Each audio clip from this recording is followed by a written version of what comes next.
start our fourth chapter of 12th class chemistry, that is the chemical kinetics. तो आज अपन start कर रहे हैं केमिकल काइनेटिक्स। तो केमिकल काइनेटिक्स को स्टार्ट करने से पहले मैं आपको बताता हूँ थोड़ा सा थर्मोडायनेमिक्स के बारे में, क्योंकि केमिस्ट्री हो या कोई भी सब्जेक्ट हो, जब तक अपन रिलेट नहीं करते एक चीज़ को दूसरी चीज़ से तब तक अपन याद नहीं रख सकते। तो थर्मोडायनेमिक आपने पढ़ा है 11th के अंदर, थर्मोडायनेमिक्स फिजिक्स और केमिस्ट्री के अंदर। What is thermodynamics? थर्मोडायनेमिक्स हमारे पास ब्रांच है साइंस की, in which we study about the feasibility of a given reaction, whether the given chemical reaction occur और नॉट। अपन कह सकते हैं सिंपली कि थर्मोडायनेमिक्स वो साइंस है जिसमें अपन स्टडी करते हैं कि कोई भी केमिकल रिएक्शन होगी या नहीं होगी। अब अपन आते हैं केमिकल काइनेटिक्स के अंदर कि केमिकल काइनेटिक्स क्या है। तो यहाँ पे एक वर्ड है हमारे पास काइनेटिक्स। काइनेटिक्स जो वर्ड है वो ग्रीक लैंग्वेज का वर्ड होता है हमारे पास काइनेसिस। काइनेसिस से आया हमारे पास काइनेटिक्स, और काइनेसिस का मतलब होता है मूवमेंट। तो यहां से हमें आइडिया मिलता है कि केमिकल काइनेटिक्स में अपन किस चीज के बारे में स्टडी करेंगे। मींस ऐसी ब्रांच केमिस्ट्री की जिसमें हम स्टडी करते हैं about the rate of chemical reaction, factors affecting rate of chemical reaction, और थर्ड थिंग होती है हमारे पास कि मैकेनिज्म ऑफ केमिकल रिएक्शन। तो इन तीन चीज के बारे में पढ़ेंगे। तो सबसे पहली बात आई rate of chemical reaction. Means कोई भी केमिकल रिएक्शन किस रेट से हो रही है। तो यहाँ पे इन दोनों में डिफरेंस क्या हुआ? थर्मोडायनेमिक्स में अपन स्टडी करते हैं कि कोई भी chemical reaction in given condition will occur और नॉट, कि रिएक्शन होगी या नहीं होगी। अब अपन बात करते हैं किस रेट से होगी, कौन कौन से फैक्टर्स उसको अफेक्ट करते हैं, और थर्ड थिंग उस रिएक्शन का मैकेनिज्म क्या है। ये सब चीजें अपन स्टडी करते हैं केमिकल काइनेटिक्स के अंदर। तो आप देखें हमने यहाँ पे बात की कि what is chemical kinetics. Chemical kinetics क्या है? Branch of chemistry in which we study about,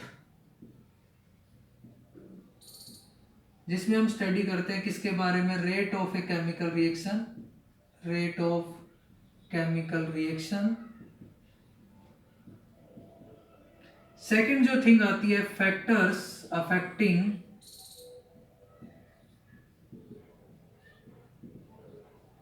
rate of reaction, और थर्ड आता है मैकेनिज्म ऑफ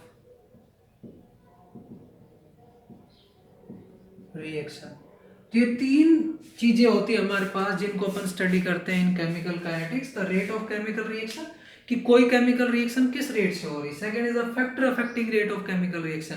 आप सबने पढ़ा है कि बहुत सारे ऐसे फैक्टर्स होते हैं जो रेट ऑफ केमिकल रिएक्शन को अफेक्ट करते हैं। थर्ड थिंग आती है मैकेनिज्म, कि उसका मैकेनिज्म क्या है, कि वो रिएक्शन किस तरीके से हो रही है, how the reactants break and intermediate form and finally the intermediate converted into products और बाई प्रोडक्ट्स के अंदर कन्वर्ट होते थे। सारी चीजें आती है अपने पास मैकेनिज्म के अंदर। तो यहाँ पे हम तीन चीजों को स्टडी करेंगे। तो इन तीन चीजों को स्टडी करने से पहले अपन पढ़ लेते हैं कि types of chemical reaction on the basis of speed. Types of chemical reaction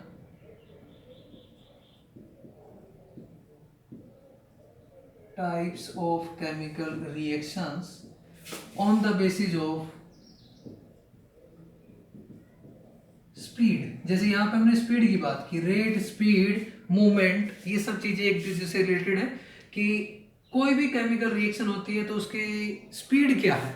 तो स्पीड के बेसिस पे अपन केमिकल रिएक्शन को फर्दर 3 कैटेगरी में डिवाइड कर देते हैं।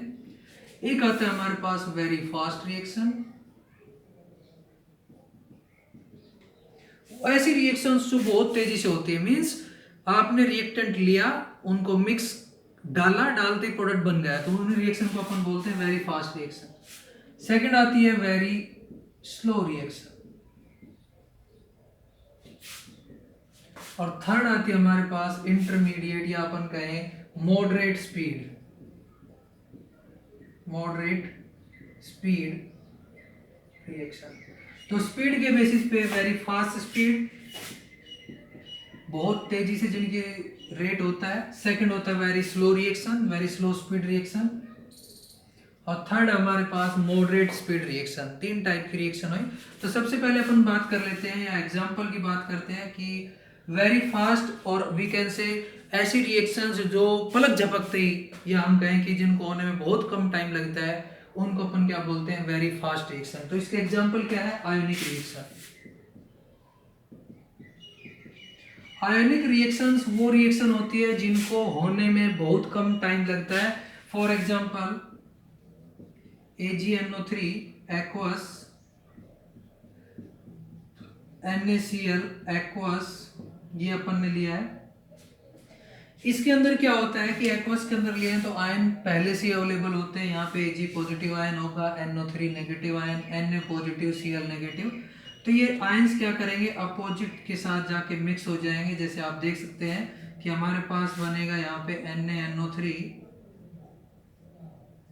एक्वस प्लस में AgCl सॉलिड, ये प्रेसिपिटेट हो जाएगा। अपन ब्रैकेट में सॉलिड या प्रेसिपिटेट का साइन इंडिकेट कर सकते हैं। तो आयनिक रिएक्शन बहुत फास्ट होती है because ions in aqueous solution are already present as they mix the opposite nature ions combine to form the products. तो ये अपोजिट नेचर के जो भी Ag पॉजिटिव है वो Cl के साथ चला गया, AgCl Na पॉजिटिव NO3 के साथ आ गया, सोडियम नाइट्रेट यहाँ पे बनता है। और भी अपन एग्जांपल ले सकते हैं जैसे barium chloride, sodium sulphate, examples बहुत अपने पास। तो नेक्स्ट आता है वेरी स्लो स्पीड रिएक्शन। ऐसे रिएक्शन जिनको होने में बहुत दिन और हम कहें कि कई साल भी लग जाते हैं, उनको अपन बोलते हैं वेरी स्लो स्पीड रिएक्शन। तो इसमें अपन कह सकते हैं डेज, मंथ्स और ईयर्स लग जाते हैं इनको होने में। For examples rusting of iron, last chapter के सबसे एंड में अपने पढ़ा था rusting of iron.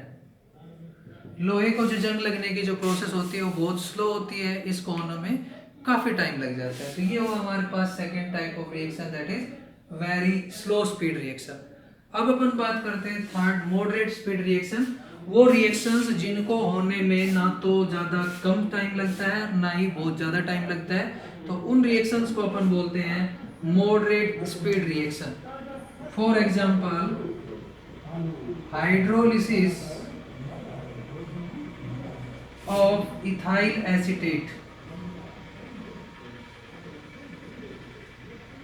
Hydrolysis of ethyl acetate आप देख सकते हैं, आपने लिया इथाइल एसीटेट CH3COO C2H5।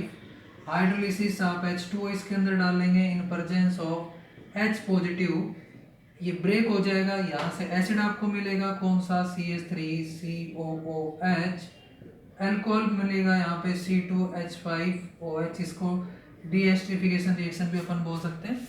तो हाइड्रोलिसिस हुआ जिसके अंदर ब्रेक डाउन हुआ, किसका ब्रेक डाउन, इथाइल एसीटेट जो एस्टर है, और एस्टर से एसिड और अल्कोहल दो प्रोडक्ट मिले।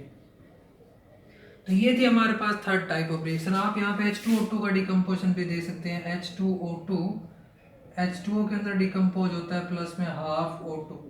तो ये सारी रिएक्शंस जो है मॉडरेट स्पीड की होती है, और जनरली मॉडरेट स्पीड और वेरी फास्ट स्पीड जो होती है वो अपन पढ़ते हैं, मेनली यही होती है।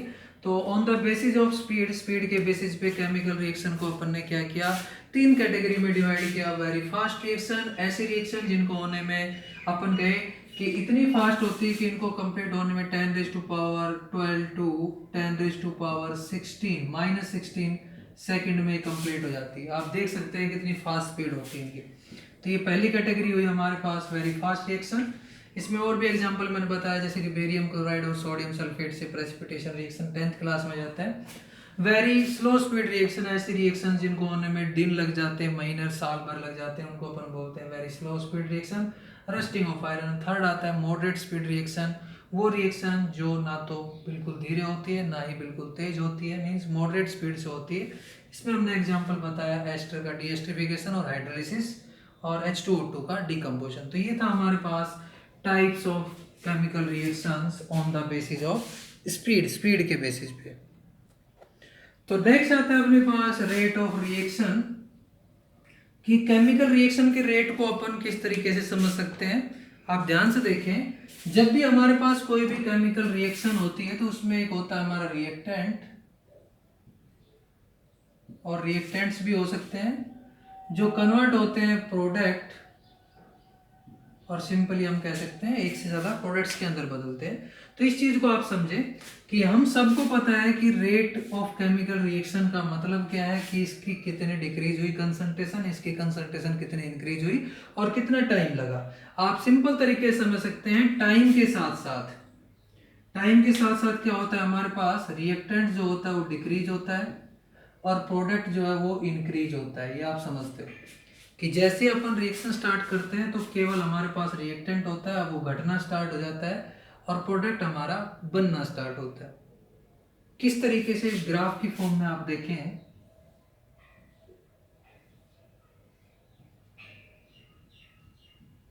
एक साइड में अपन ले रहे हैं टाइम टी और एक साइड में अपन ले रहे हैं कंसंट्रेशन। कंसंट्रेशन जो है वो हमारे पास इस साइड में है, टाइम इस तरीके से। तो अपन समझ सकते हैं, अगर रिएक्टेंट का देखें तो शुरू में हमारा रिएक्टेंट मींस टाइम यहाँ पे 0 है, 0 टाइम में रिएक्टेंट पूरा होता है और वो टाइम के साथ साथ इस तरीके से डिक्रीज होता चला जाता है। Means concentration of reactant decreases with time. सीधी सी बात है, रिएक्टेंट घटेगा तो ये घट रहा है। अगर प्रोडक्ट की बात करें तो प्रोडक्ट हमारा शुरू के अंदर 0 होता है और वो टाइम के साथ साथ इस तरीके से इंक्रीज होता चला जाता है। तो ये हमारी कंसंट्रेशन है प्रोडक्ट की जो इंक्रीज हो रही है, स्क्वायर ब्रैकेट से अपन कंसंट्रेशन को बताते हैं, और ये कंसंट्रेशन है रिएक्टेंट की जो डिक्रीज हो रही है। अब अपन कोई भी टाइम लेते हैं, सपोज हमने टाइम ले लिया यहाँ पे T1, अभी रिएक्टेंट की बात करेंगे तो T1 टाइम पे जो कंसंट्रेशन है रिएक्टेंट की वो आप देखें यहाँ पे आपको दिखाई दे रहा है, ये जो कंसंट्रेशन होगी ये कहलाएगी R1। अब यहाँ पे कोई टाइम ले लेते हैं अपन T2 टाइम, ये हमारा T2 टाइम है, उस T2 टाइम पे रिएक्टेंट की जो कंसंट्रेशन है वो हमारे पास इधर आ जाएगी, वो होगी R2। तो अगर अपन रेट ऑफ रिएक्शन लिखेंगे ROR is equal to rate of reaction का मतलब चेंज इन कंसंट्रेशन, R2 की कंसंट्रेशन माइनस R1 की concentration means change in concentration. Change हमेशा फाइनल माइनस इनिशियल होता है। जब टाइम T1 था तो कंसंट्रेशन ये थी रिएक्टेंट की, और जब टाइम T2 है तो रिएक्टेंट देखो घटता जा रहा है, यहाँ पे हमारे पास R2 आ रहा है। अगर टाइम की बात करें तो T2 माइनस T1। अब एक चीज आप समझ गए बच्चों कि यहाँ पे हमारे पास R2 की वैल्यू कम है और R1 की वैल्यू ज्यादा है, मीन्स अगर अपन कम में से ज्यादा को सब्सट्रैक्ट करेंगे तो हमारे पास क्या आएगा, ROR is equal to minus change in concentration of reactant divide by delta T. Del R means concentration का चेंज, माइनस का मतलब यहाँ पे नेगेटिव आएगा, ये डिक्रीज होता जा रहा है। अगर इसी टाइम में अगर अपन प्रोडक्ट की बात करें तो ध्यान से देखिए आप, अगर हमारे पास ये T1 टाइम है और प्रोडक्ट की कंसंट्रेशन देखिए तो यहाँ पे हमारे पास P1 प्रोडक्ट की कंसंट्रेशन है ये। अब प्रोडक्ट बढ़ रहा है, अब ये देखें आप टाइम T2 और यहाँ पे हमारे पास प्रोडक्ट की कंसंट्रेशन यहाँ पे आ जाएगी ये P2, ये हमारी P2 कंसंट्रेशन। तो अगर अपन ROR प्रोडक्ट की फॉर्म में लिखें तो ROR rate of reaction is equal to P2 की कंसंट्रेशन माइनस P1 की concentration divide by T2 minus T1। तो ये हमारे पास आ जाएगा डेल P, यहाँ पे पॉजिटिव आएगा, मैं आपको बता रहा हूँ किस तरीके से आएगा, ये होगा हमारा ROR रेट ऑफ रिएक्शन। तो आप देखिए पॉजिटिव क्यों आ रहा है, ध्यान से देखना, ग्राफ थोड़ा कॉम्प्लिकेटेड हो गया लेकिन इसमें कोई ज़्यादा वो नहीं है हमारे पास। अगर अपन टाइम देखें T2 टाइम, तो T2 टाइम पे अपने पास ये कंसंट्रेशन देखिए पूरी यहाँ से लेके और यहाँ तक P2, जो कि बहुत सारी वैल्यू। अगर अपन बात करें P1 की तो ये कंसंट्रेशन इतनी थी, मीन्स हम ज़्यादा में से जब कम को सर्च करेंगे तो हमारे पास वैल्यू पॉजिटिव आएगी। तो डेल्टा P पॉजिटिव यहाँ पे साइन इंडिकेट कर रहा है कि प्रोडक्ट हमारा बढ़ रहा है। तो रेट ऑफ केमिकल रिएक्शन को अपन दो तरीके से बता सकते हैं कि decrease in concentration of reactant upon time taken, ROR is equal to decrease in concentration of product divide by time taken, sorry reactant घटता है तो अपन रिएक्टेंट लेंगे अपॉन टाइम टेकन, और ROR को अगर अपन प्रोडक्ट की फॉर्म में लिखेंगे तो increase in concentration of product divide by time taken. तो ये होता है हमारे पास रेट ऑफ केमिकल रिएक्शन। तो ग्राफ की फॉर्म में आप समझ सकते हैं, एक साइड में अपन ले लिया टाइम, एक साइड में लिया कंसंट्रेशन। कंसंट्रेशन में ग्राफ अपन ने दिखा प्रोडक्ट के लिए, तो प्रोडक्ट के लिए ग्राफ इस तरीके से जा रहा है, रिएक्टेंट इस तरीके से डिक्रीज हो रहा है। कोई दो टाइम इंटरवल T1 और T2 पे लेते हैं, एक बार में एक का ही। अगर हम रिएक्टेंट की बात करें तो रिएक्टेंट का R2 minus R1, final minus initial. Final हमारे पास छोटा है, इनिशियल हमारे पास बड़ा है, तो वैल्यू नेगेटिव आएगी, तो नेगेटिव हो गया। सिमिलरली अगर प्रोडक्ट की फॉर्म में देखें तो P2 minus P1, product P2 हमारे पास ज़्यादा है, P1 क्या था, कम। ठीक है, तो ये हमारे पास पॉजिटिव आता है। तो इस तरीके से अपन समझ सकते हैं रेट ऑफ केमिकल रिएक्शन को। तो एक ही कंसंट्रेशन डिक्रीज हो रही है, एक ही कंसंट्रेशन इंक्रीज हो रही है, इस तरीके से अपन इसको लिखते हैं। तो एक एग्जांपल लेंगे, रेट ऑफ रिएक्शन को लिखेंगे।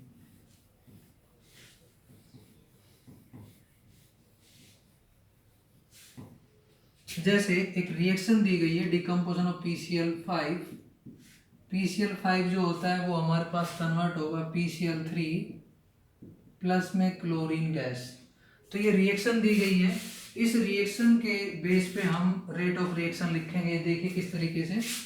तो ये हमारा रिएक्टेंट है, रिएक्टेंट घटता है, ये हमारे प्रोडक्ट है, प्रोडक्ट हमेशा इंक्रीज होते हैं टाइम के साथ। तो यहाँ पे अपन समझ सकते हैं rate ROR is equal to minus change in concentration of PCl5।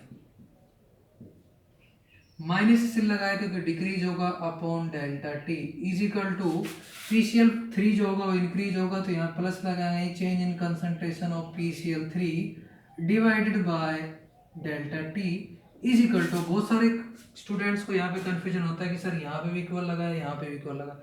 Means इसमें जब डिकम्पोजिशन होगा तो जिस रेट से ये रेट होगा, ये रेट ऑफ रिएक्शन होगा, इसका फॉर्मेशन रेट ऑफ रिएक्शन होगा। तो यहाँ हमारे पास आएगा positive change in concentration of chlorine Cl2 divide by delta T. तो इस तरीके से आप इसको समझ सकते हैं। तो ये था हमारे पास रेट ऑफ केमिकल रिएक्शन। इसको आप बिल्कुल अच्छे तरीके से याद रखें, इस पे बेस हमारे पास क्वेश्चन आएंगे। अब साथ ही साथ अपन बात कर लेते हैं unit of ROR, rate of reaction की यूनिट क्या होगी। तो देखिए ये हमारे पास होता है चेंज इन कंसंट्रेशन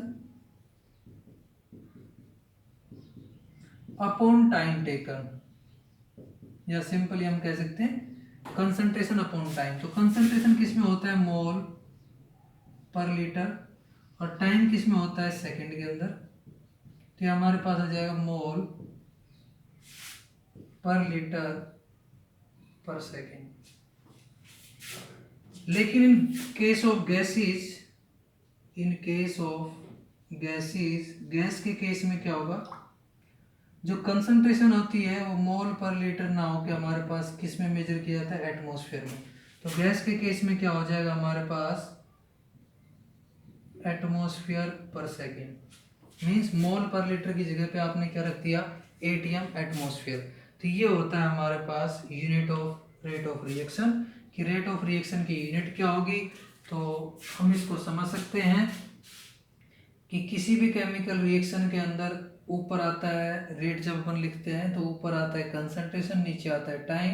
कंसंट्रेशन होता है मोल पर लीटर में और टाइम होता है सेकंड के अंदर, तो ये होगा mole litre inverse second inverse. लेकिन in case of gases the concentration is measure in form of atmosphere, तो ये हो जाएगा हमारे पास मोल पर लीटर की जगह पे अपन ATM लिखेंगे।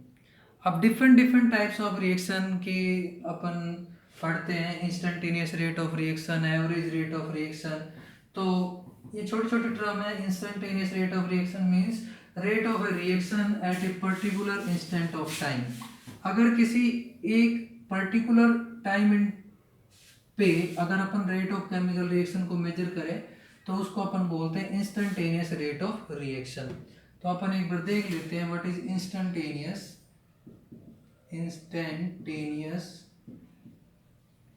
ROR, rate of reaction. Capital में लिख सकते हैं आप। तो आप समझे कि व्हाट इज इंस्टेंटेनियस। देखिए जिस तरीके से अपन गाड़ी बाइक वगैरह चलाते हैं तो उनके अंदर एक स्पीडोमीटर होता है। स्पीडोमीटर के अंदर क्या होता है, डिजिटल स्पीडोमीटर होता है। तो आप जैसे ही बाइक को चलाना स्टार्ट करते हैं 1 2 3 4 10 12 20 25 इस तरीके स्पीड इंक्रीज होती है। जब आप एक पर्टिकुलर इंस्टेंट पर स्पीडोमीटर को देखें उस टाइम मान लीजिए उसमें 19 आ रहा है, that is the instantaneous speed of bike. Similarly the instantaneous rate of reaction को अपन समझ सकते हैं एक पर्टिकुलर इंस्टेंट पर, rate of chemical reaction at a particular instant of time. तो अपन इसको लिखते हैं R instantaneous is equal to minus D R upon D T. Small D small change के लिए अपन लिखते हैं और इसको अपन ऐसे लिख सकते हैं प्लस डी प्रोडक्ट की concentration divide by D T. जैसे ग्राफ है, एक साइड में अपन लेते हैं कंसंट्रेशन और एक साइड में लेते हैं time.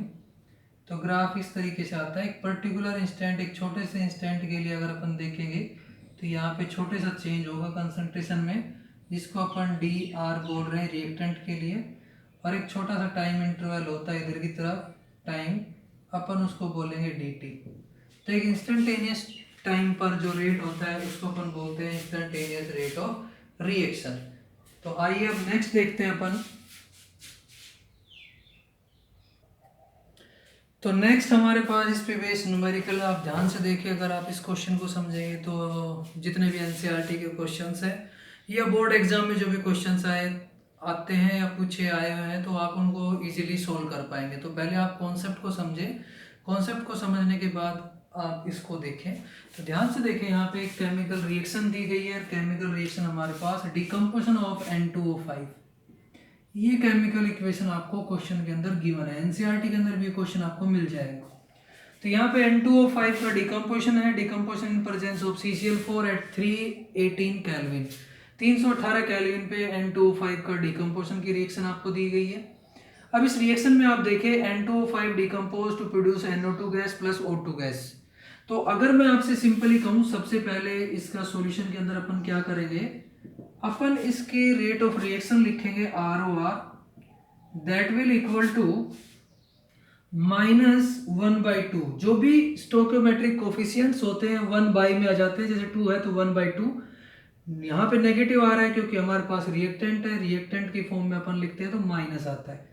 Change in concentration of N2O5 divide by delta T, time taken, हमें टाइम दिया गया है, हम इसको बाद में करेंगे, इज इक्वल टू, अगर अपन इसकी फॉर्म में लिखेंगे तो यहाँ पे कोफिशिएंट 4 है तो 1/4, change in concentration of NO2 divide by delta T is equal to, plus का साइन आएगा, कोफिशिएंट कुछ नहीं मीन्स 1 है, 1/1 change in concentration of O2 divide by delta T.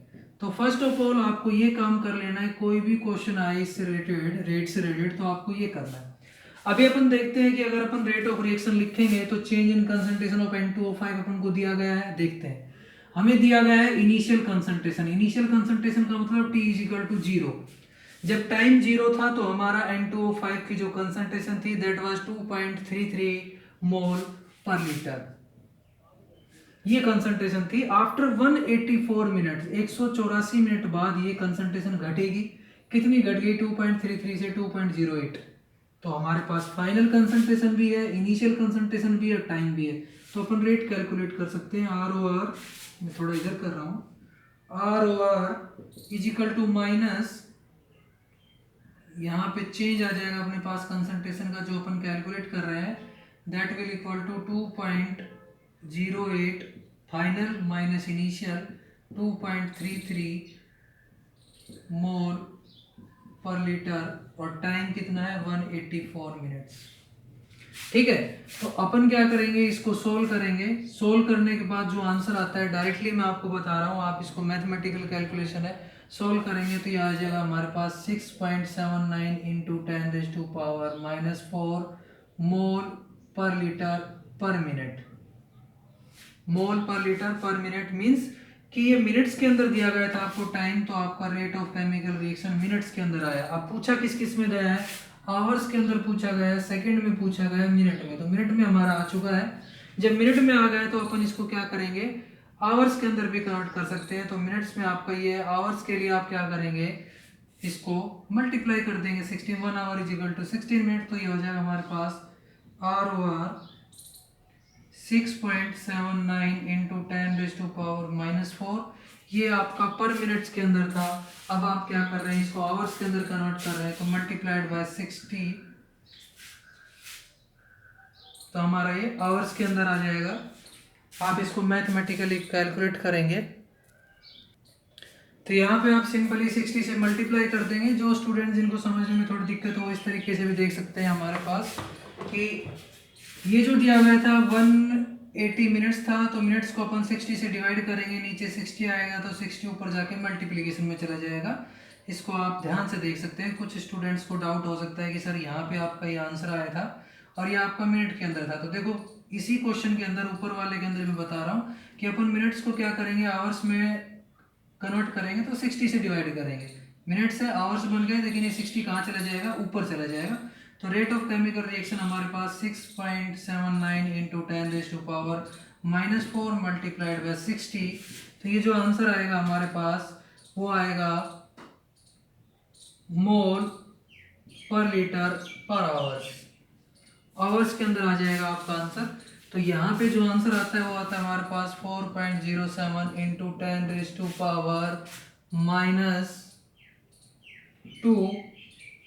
Mole per litre per hour. तो इस तरीके से आप इसको सोल्व कर सकते हैं। अगर सेकंड के अंदर अगर आपको करना है तो यहाँ पे मिनट्स है, मिनट्स को आप 60 से मल्टीप्लाई करेंगे तो मिनट्स आपका सेकंड के अंदर कन्वर्ट हो जाएगा। तो सेकंड के अंदर अगर आप निकालेंगे तो ये आवर्स के अंदर था। अगर आर ओ आर सेकेंड्स के अंदर आप कैलकुलेट करेंगे तो यहाँ पे जो है ये 60 में मल्टीप्लिकेशन हो जाएगा, मीन्स 6.79 इंटू 10⁻⁻⁴ डिवाइड बाय 60। तो 60 से हम इसको डिवाइड कर देंगे तो ये आता है हमारे पास 1.13 इंटू 10⁻⁻⁵ मोल पर लीटर पर सेकेंड। तो ये सेकंड के अंदर होगा, ये मिनट्स के अंदर था, ये आवर्स के अंदर है और ये सेकंड के अंदर। तो ये तीनों आंसर हमारे पास आ गए, मिनट्स के अंदर, सेकंड के अंदर, आवर्स के अंदर। अब इसी क्वेश्चन का सेकंड पार्ट आप देखें ध्यान से, जिसमें आपसे पूछ रहा है कि what is the rate of production of NO2 during this period. तो आप ध्यान से देखें कि ये हमारे पास कुछ इंपॉर्टेंट चीजें हैं कि ये हमारे पास रेट ऑफ केमिकल रिएक्शन है, ये हमारे पास रेट ऑफ रिएक्शन है, ये हमारे पास रेट ऑफ रिएक्शन है। इनमें जिसकी भी वैल्यू दी जाए उससे अपन रेट ऑफ रिएक्शन कैलकुलेट कर सकते हैं। लेकिन यहाँ पे हमारे पास NO2 का प्रोडक्शन पूछ रहा है। तो देखिए यहाँ से ROR is equal to plus 1/4 change in concentration of NO2 divide by delta T. अब अगर अपन इस पूरे को कैलकुलेट करते हैं तो ये हमारे पास रेट ऑफ रिएक्शन है। लेकिन यहाँ पे बहुत इंपॉर्टेंट चीज है आप लोगों के लिए समझने के लिए कि यहाँ पे अगर अपन ये कैलकुलेट कर रहे हैं this is the rate of production, क्योंकि इनका प्रोडक्शन हो रहा है, इनका प्रोडक्शन हो रहा है और इसका डिकम्पोजिशन हो रहा है। तो प्रोडक्शन का मतलब आपको ये फॉर्म हो रहा है, तो इसका रेट ऑफ फॉर्मेशन अगर आपसे पूछा जाए तो ये हमारे पास यहाँ से अगर आप कैलकुलेट करेंगे तो आएगा del NO2 divide by del T that will equal to ROR multiplied by, ये 4 ऊपर जाके मल्टीप्लीकेशन में हो जाएगा, मल्टीप्लाइड बाय 4 मीन्स जो आपका रेट ऑफ केमिकल रिएक्शन आ रहा था 6 मिनट के अंदर आप देख रहे 6.79 इंटू 10⁻⁻⁴ मोल पर लीटर पर मिनट ये था। इसको अपन क्या करेंगे 4 से मल्टीप्लाई कर देंगे और 4 से मल्टीप्लाई करने के बाद हमारी जो वैल्यू आएगी that is 2.72 into 10⁻³ mole per litre पर minute, that is the production of NO2। अब फिर दोबारा से देख लीजिए, ये रेट ऑफ रिएक्शन है, ये रेट ऑफ रिएक्शन है, रेट ऑफ रिएक्शन। अगर आपसे पूछा जाए rate of disappearance of NO2 तो आपको सिर्फ ये कैलकुलेट करना है, ये मल्टीप्लिकेशन में चला जाएगा। अगर आपसे पूछा है rate of production of this, rate of appearance of this, तो आपको केवल ये कैलकुलेट करना है। ये जो 4 है ये आपका ROR के साथ मल्टीप्लिकेशन में चला जाएगा। आपका ROR आया था 6.79 इंटू 10⁻⁻⁴ मोल पर लीटर पर मिनट, तो हमने इसको 4 से मल्टीप्लाई कर दिया जो कोफिशिएंट था वो इधर जाके सिंपल सी बात है मल्टीप्लिकेशन में चला जाएगा। जिस जिसकी इन्फॉर्मेशन दी गई है उनकी वैल्यू आपको पुट अप करनी है और आंसर आपको कैलकुलेट करना है। तो ये था हमारे पास related to the rate of reaction. अब अपन फटाफट बात कर लेते हैं factors affecting rate of reaction, कि कौन कौन से फैक्टर होते हैं जो रेट ऑफ केमिकल रिएक्शन को अफेक्ट करते हैं।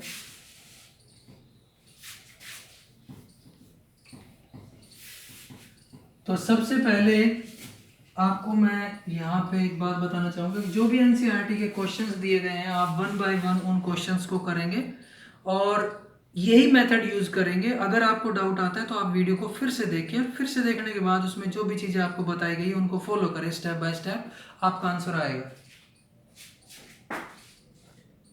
तो नेक्स्ट हम बात करेंगे फटाफट फैक्टर्स अफेक्टिंग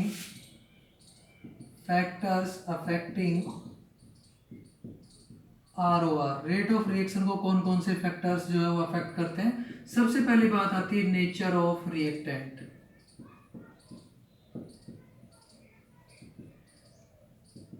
मीन्स रिएक्टेंट्स का नेचर क्या है, उनकी फिजिकल स्टेट क्या है। तो इसमें सबसे पहले आता है हमारे पास फिजिकल स्टेट की बात कर रहे हैं हम, फिजिकल स्टेट। बच्चों हमेशा याद रखना गैस के अंदर रिएक्शन का रेट सबसे तेज होता है, दूसरा होता है हमारे पास लिक्विड के अंदर, और सबसे धीरे होता है हमारे पास सॉलिड के अंदर। कैसे? अगर मैं आपसे कहूँ कि लकड़ी है, लकड़ी को जलाएं, अगर मैं कहूँ पेट्रोल को जलाएं, या तीसरा हम कहें गैस है, तो आप कहेंगे सर गैस सबसे तेज जलेगी। मीन्स जो केमिकल रिएक्शन है कंबसन का वो गैस का सबसे तेज हो रहा है, सॉलिड का सबसे धीरे हो रहा है। तो आप इसको इस तरीके से समझ सकते हैं। नेक्स्ट हम बात करते हैं सरफेस एरिया की। सरफेस एरिया, आपके पास एक लकड़ी का टुकड़ा है, ये पीस ऑफ वुड है, ठीक है, और दूसरा आपके पास इस वुड को कन्वर्ट कर दिया बारीक बारीक पाउडर के अंदर। इससे बहुत सारा पाउडर बन जाएगा, वुड पाउडर। अगर मैं आपसे पूछूं कि इन दोनों में से जल्दी कौन जलेगा, तो आप कहेंगे सर ये। क्यों? क्योंकि ये लकड़ी है, ये कंसाइज फॉर्म के अंदर है, ये कॉम्पैक्ट फॉर्म में पार्टिकल्स है, यहाँ पे सरफेस एरिया ज्यादा होगा। Surface area increases ROR, rate of chemical reaction increases. लकड़ी का बुरादा जल्दी जलेगा as compare to wood powder burn more easily और more fastly as compare to this. तो नेक्स्ट जो फैक्टर आता है, हम बात करते हैं नेक्स्ट फैक्टर की, chemical nature of reactant. Chemical nature of reactant means reactant को देख के अपन रेट ऑफ रिएक्शन नहीं बता सकते, अगर उसका केमिकल नेचर अपन को पता है। केमिकल नेचर, हमने फिजिकल की बात की थी, अभी केमिकल की बात कर रहे हैं। Chemical nature of reactant. Third factor है हमारे पास, जैसे सपोज मैं रिएक्शन करा रहा हूं, NO plus O2 gives to 2NO2। हमारे पास ये रिएक्शन हुई, ये गैस है, ये गैस है, ये भी गैस है, तीनों गैस की फॉर्म में ये रिएक्शन होती है हमारे पास फास्ट। नेक्स्ट बात करें CO plus O2 gives to CO2। ये जो रिएक्शन है ये हमारे पास है स्लो। अब आप समझे कि क्यों है फास्ट और क्यों है स्लो। देखो बच्चों, ये डिपेंड करता है रिएक्टेंट के बीच की फोर्स के अंदर, कि यहाँ पे CO और कार्बन और ऑक्सीजन के बीच की बॉन्ड ब्रेक होगी, ऑक्सीजन के बीच की बॉन्ड ब्रेक होगी, आपस में कंबाइन करके CO2 बनेगा। सिमिलरली यहाँ तो यहाँ पे आप समझ सकते हैं कि जो बॉन्ड जल्दी टूटेगी, मतलब वीक बॉन्ड, तो रिएक्शन तेज होगा। यहाँ पे बॉन्ड जो होती है वीक होती है, रिएक्शन कैसी होगी, फास्ट होगी। जल्दी बॉन्ड टूटेगी, जल्दी प्रोडक्ट बनेगा। CO के अंदर ये वीक होता है, सॉरी स्ट्रॉन्ग होता है। स्ट्रॉन्ग जब बॉन्ड होगा तो आपको पता है ज़्यादा एनर्जी चाहिए होगी, देर से बॉन्ड ब्रेक होगी और रिएक्शन को होने में ज़्यादा टाइम लगेगा। Means this depend upon the nature of bond और थर्मोडायनेमिक नेचर ऑफ बॉन्ड। अपन कह सकते हैं कि बॉन्ड के बीच में कितनी एनर्जी चाहिए बॉन्ड को ब्रेक करने के लिए। तो रिएक्टेंट्स आपको एक जैसे दिखाई दे रहे हैं, प्रोडक्ट एक जैसे दिखाई दे रहे हैं, लेकिन एक रिएक्शन है जो फास्ट हो रही है, एक रिएक्शन है स्लो है। क्यों? क्योंकि इनके बीच की बॉन्ड का स्ट्रेंथ अलग अलग है, बॉन्ड को तोड़ने के लिए एनर्जी अलग अलग देनी पड़ रही है। फोर्थ फैक्टर आता है हमारे पास concentration of reactant. Concentration of reactant की बात करें, रिएक्टेंट्स की कंसंट्रेशन जो होती है वो रेट ऑफ केमिकल रिएक्शन को अफेक्ट करती है। R O R directly proportional to concentration of reactant. आपने देखा कि हमारे पास कंसंट्रेशन है और ये टाइम, तो टाइम के साथ साथ कंसंट्रेशन रिएक्टेंट की डिक्रीज होती है। तो अगर अपन रेट ऑफ रिएक्शन लें आर ओ आर और एक साइड में ले time, rate of reaction time के साथ साथ डिक्रीज होता जाएगा। क्यों? क्योंकि आपका रिएक्टेंट भी डिक्रीज होता जाता है। जितना रिएक्टेंट कम होगा उनके बीच में कोलिजन के चांसेस घट जाएंगे, और कोलिजन होना बहुत जरूरी है। इस चैप्टर के एंड में अपन पढ़ेंगे, वो हमारे पास टॉपिक होगा कोलिजन फ्रीक्वेंसी, कोलिजन थ्योरी, कि मॉलिक्यूल जब तक प्रॉपरली कोलाइड नहीं होंगे तब तक प्रोडक्ट नहीं बनेगा। तो रिएक्टेंट के मॉलिक्यूल जितने ज़्यादा होंगे उनके बीच में टकराव होने के चांसेस उतने ही ज़्यादा होंगे। तो यहाँ पर रिएक्टेंट शुरू में ज़्यादा टकराएंगे, मीन्स रेट ऑफ रिएक्शन ज़्यादा होगा, और जैसे जैसे रिएक्टेंट हमारे पास कम होते जाएंगे रेट ऑफ रिएक्शन भी कम होता जाएगा, बिकॉज उनके बीच में कोलिजन जो है वो कम हो जाएगा। नेक्स्ट जो फैक्टर आता है हमारे पास प्रेशर। अगर हम प्रेशर की बात करें बच्चों, तो प्रेशर जो होता है वो हमारे पास इंपॉर्टेंट रोल प्ले करता है इन case of gases reactants, because due to the high pressure the reactant molecule, or we can say the gaseous molecules combine with each other, or we can say collide with each other very fast। एक दूसरे से बहुत जल्दी collide करेंगे और product का formation होगा। लेकिन लिक्विड और सॉलिड के केस में प्रेशर का कोई रोल नहीं होता। लास्ट और आखिरी फैक्टर आता है हमारे पास टेम्परेचर। इंपॉर्टेंट फैक्टर अभी तक जो भी हमने स्टडी किया इंपॉर्टेंट है कि ऑन एवरी 10 डिग्री सेल्सियस और 10 डिग्री सिंपली अपन कह सकते हैं range in temperature R O R becomes double. जो मैंने लिखा है उसको आप समझे कि टेम्परेचर बढ़ाने से rate of chemical reaction increase होता है। क्यों इंक्रीज होता है? क्योंकि मॉलिक्यूल्स की काइनेटिक एनर्जी बढ़ जाती है रिएक्टेंट के मॉलिक्यूल की, और जब किसी भी चीज़ की काइनेटिक एनर्जी बढ़ती है तो वो मूव करने लगता है फास्ट, मीन्स उनके बीच में कोलिजन के चांसेस बढ़ जाते हैं।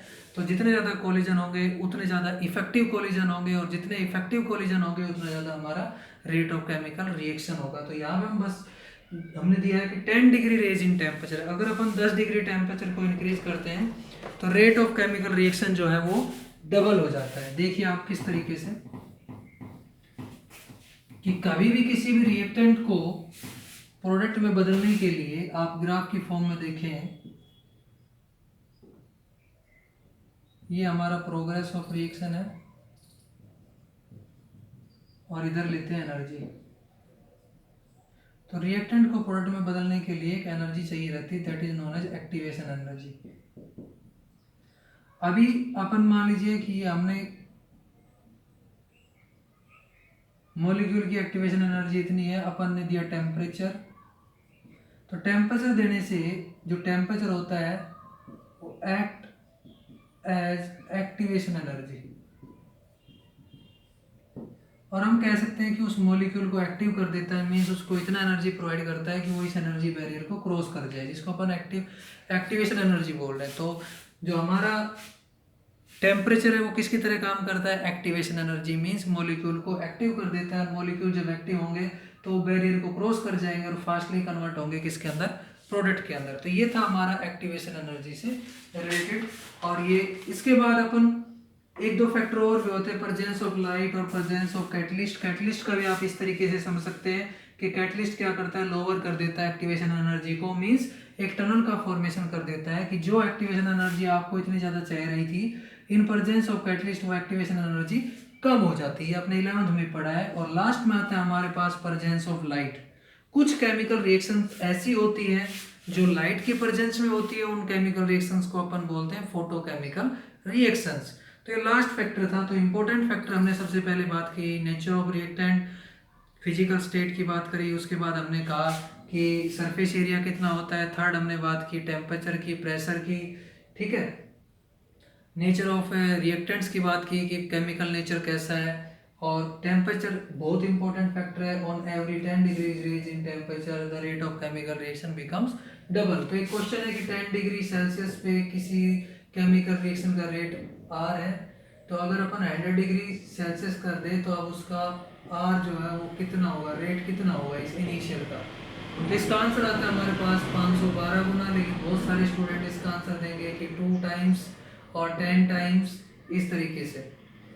अब आप इसको समझ सकते हैं कि 10 डिग्री आपने रेज किया, 10 से 100 डिग्री अगर आपने रेज किया तो रेट 512 गुना कैसे हो जाता है। आप इसको देखिए फटाफट कि हमारे पास 10 डिग्री सेल्सियस पे रेट है R, जैसे आप 10 डिग्री सेल्सियस इंक्रीज करके 20 लेके जाएंगे तो ये हो जाएगा 2R, 30, 40, 50, 60, 70, 80, 90 और 100 पे अपन लेके जा रहे हैं तो यहाँ पे हो जाएगा 4R, ये होगा 8, 16, 32, 64, 128, 256 और 256 का डबल होता है 512 ऑफ आर। इनिशियल जो रेट था उसका 512 गुना हो जाएगा। इंपॉर्टेंट है, पीएमटी वगैरह के अंदर इस तरीके के क्वेश्चन पूछे जाते हैं। थोड़ा फास्ट लिया है मैंने, सिंपल से फैक्टर है, आप इसको इजीली कर सकते हैं। ठीक है, तो ये क्वेश्चन था कि 10 डिग्री पे हो रही है कोई रिएक्शन जिसका रेट है R1। अब 100 डिग्री अगर टेम्परेचर कर दिया जाए तो रेट जो होगा वो इनिशियल का कितने गुना हो जाएगा, तो ये हमारा 512 गुना 512 टाइम्स हो जाता है। तो ये था आज हमारा वीडियो जो बेस था rate of reaction, chemical kinetics, rate of reaction, factor affecting rate of reaction और न्यूमेरिकल अपन ने किए ROR के। Okay, thank you.